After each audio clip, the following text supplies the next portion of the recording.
When Julia Pastrana was born, in the mountains of western Mexico in 1834, her mother worried that her looks were the result of supernatural interference.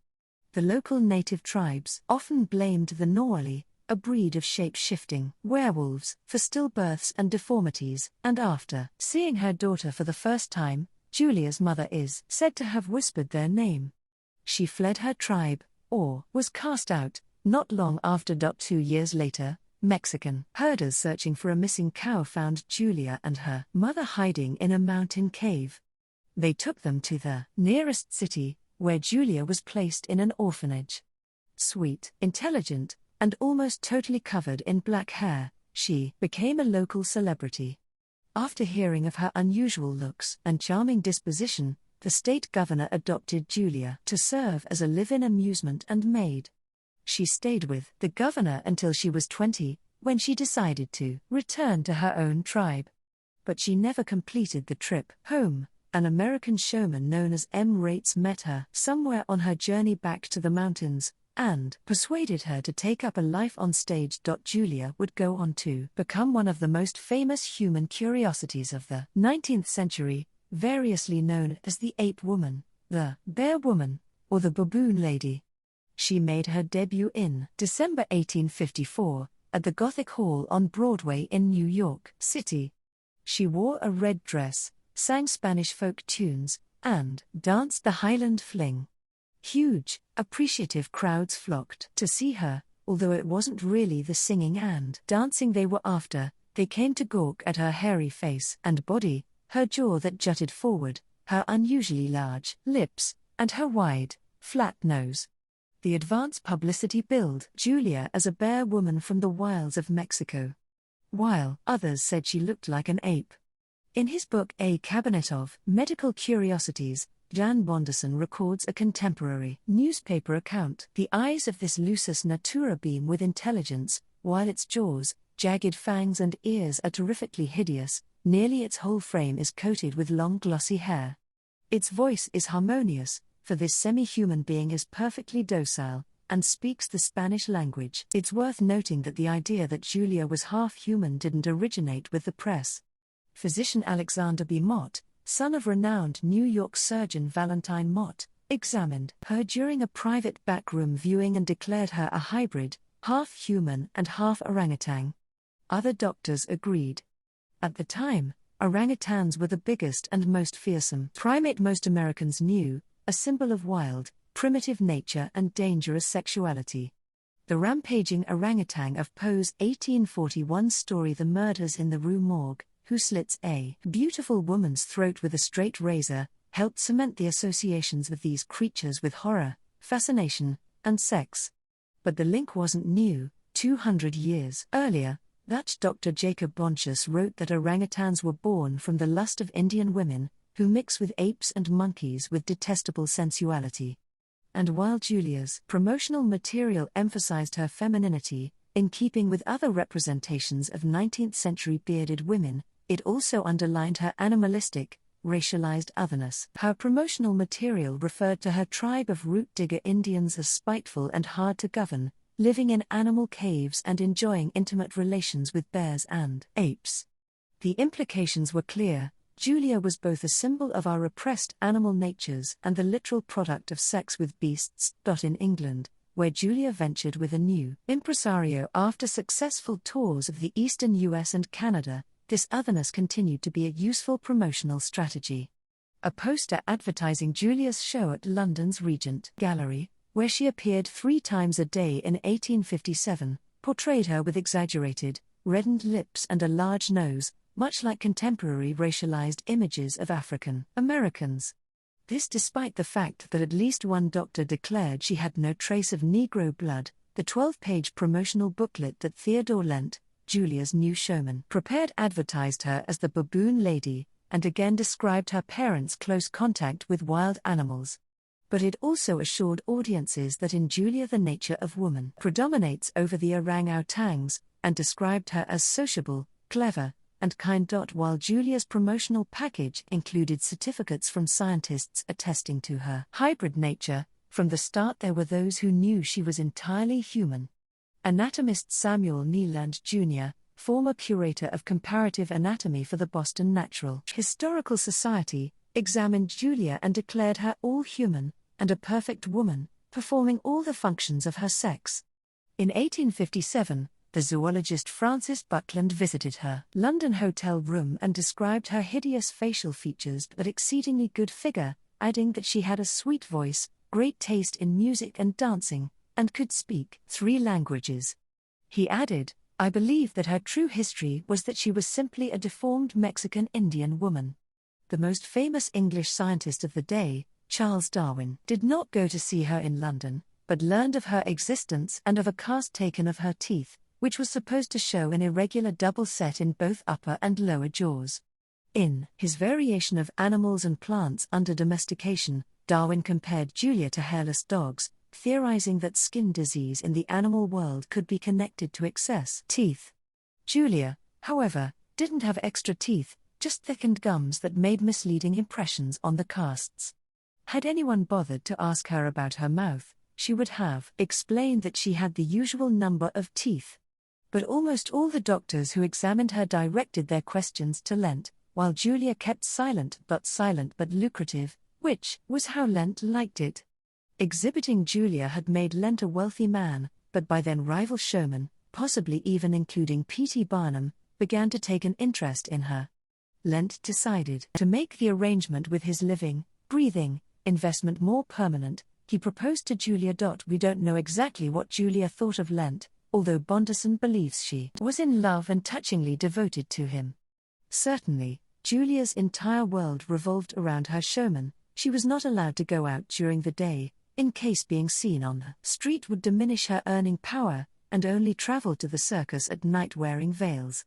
She had very few friends, although she did develop a rapport with the Viennese actress and singer Friederike Gorsman, who later said that a light fog of sadness always hung over Julia. Nevertheless, Julia accepted Lent's proposal. She once told Gorsman, "My husband loves me for myself."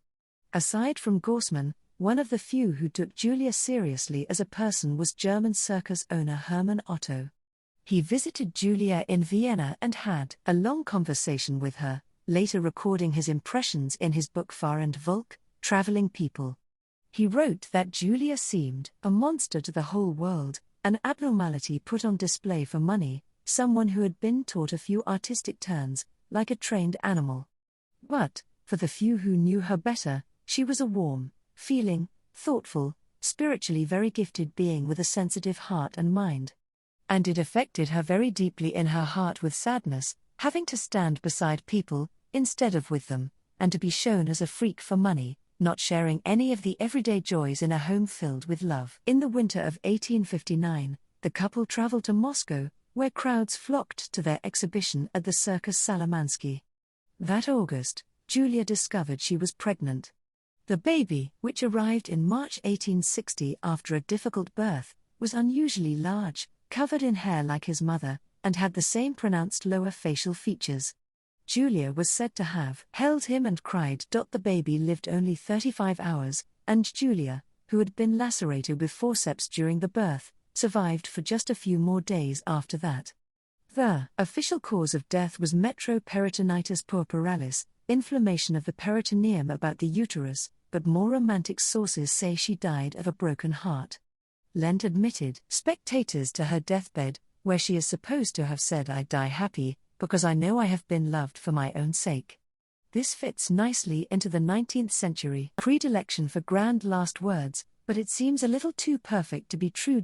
By impregnating his wife, Lent's plan to secure his investment through marriage had backfired, or so it seemed.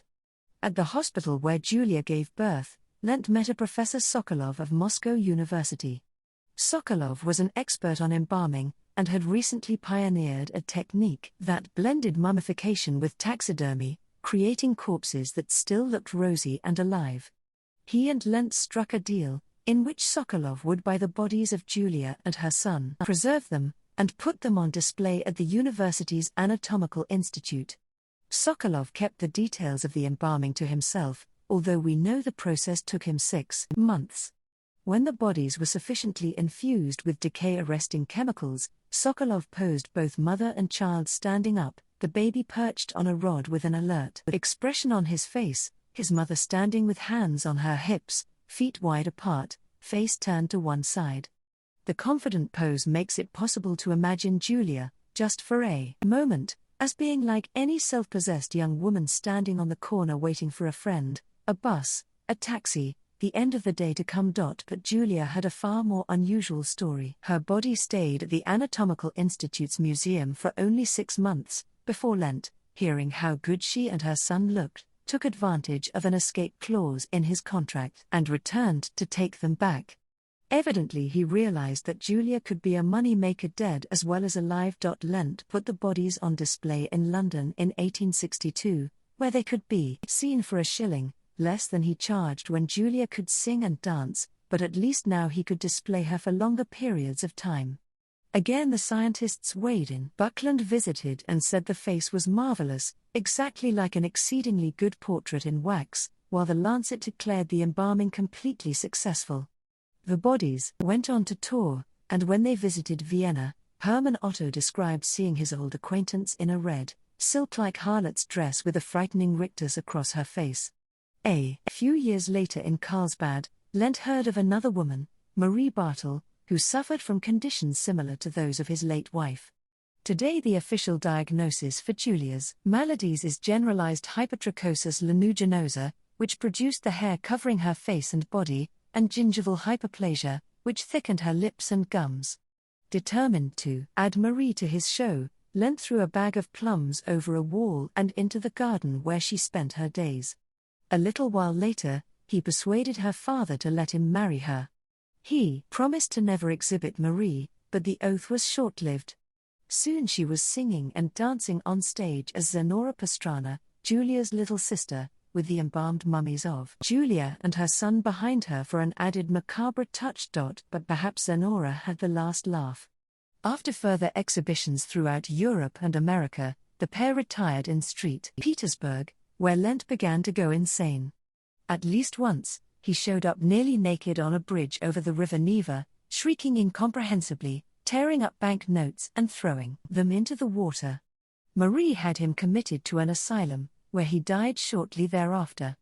As for Marie, she moved back to Germany and sold the embalmed bodies of Julia and child, which then shuttled among fairs, amusement parks, museums, and chambers of horror throughout Europe for decades. In 1921, Håkon Lund, manager of Norway's then biggest carnival, purchased the bodies of Julia and her son from an American in Berlin. They arrived as part of a cabinet of curiosities that held 8,000 other objects, including body parts submerged in giant glass jars, preserved heads, deformed fetuses, Siamese twin embryos, two-headed calves, an entire human skin nailed to a plank, and other choice items. Lund exhibited selections from the cabinet alongside a wax museum of venereal diseases, calling it the Hygienic and Anatomical Exhibition. The show toured through Norway in the 1920s with the slogan Humanity, Know Thyself. By then, however, the culture around exhibiting human oddities had started to change. As the 19th century progressed, freak exhibitions fell more and more out of favor, and Lund took pains to present his exhibition under the guise of popular education.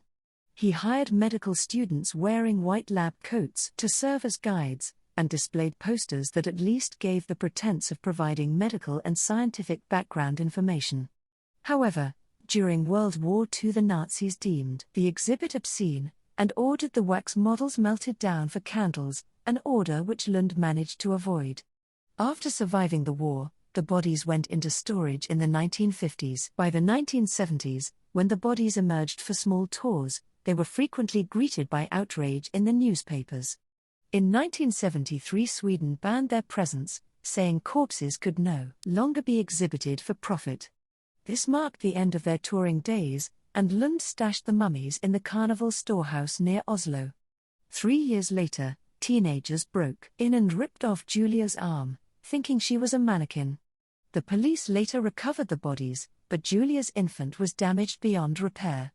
He ended up in the trash. Julia's body re-emerged in the public consciousness in 1990, when journalists at the Norwegian magazine Criminal Journalene discovered her languishing in the basement of Oslo's Institute of Forensic Medicine.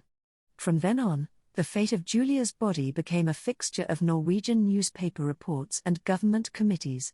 Journalists, academics, and other officials spilled a great deal of ink debating the merits of burying her versus keeping her body above ground so that scientists might one day study her conditions. In the end, Norway's Ministry of Church, Education and Research decided to keep the remains above ground, and they were moved to the Institute of Basic Medical Science at the University of Oslo in 1997. In 2005, Laura Anderson Barbotta, a Mexico City-born, New York-based visual artist then on a residency in Oslo, began petitioning the university for the repatriation of Julia's body. Barbotta had become aware of Julia's plight 2 years earlier, after her sister produced a play called The True History of the Tragic Life and Triumphant Death of Julia Pastrana, the ugliest woman in the world, which is conducted entirely in the dark. While the initial replies from the university were disappointing, Barbotta persisted, placing a death notice for Julia in an Oslo newspaper and arranging for a Catholic Mass to be said for her. In 2008, Barbotta was allowed to make her case before Norway's National Committee for the Evaluation of Research on Human Remains, which agreed that it seems quite unlikely that Julia Pastrana would have wanted her body to remain a specimen in an anatomical collection.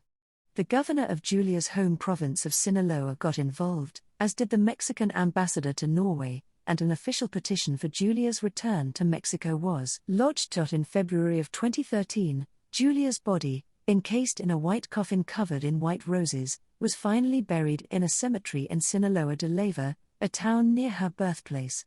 Despite all she endured, Julia's story had something of a happy ending. It's a pity she wasn't alive to see it, and to know she was remembered as more than a monster.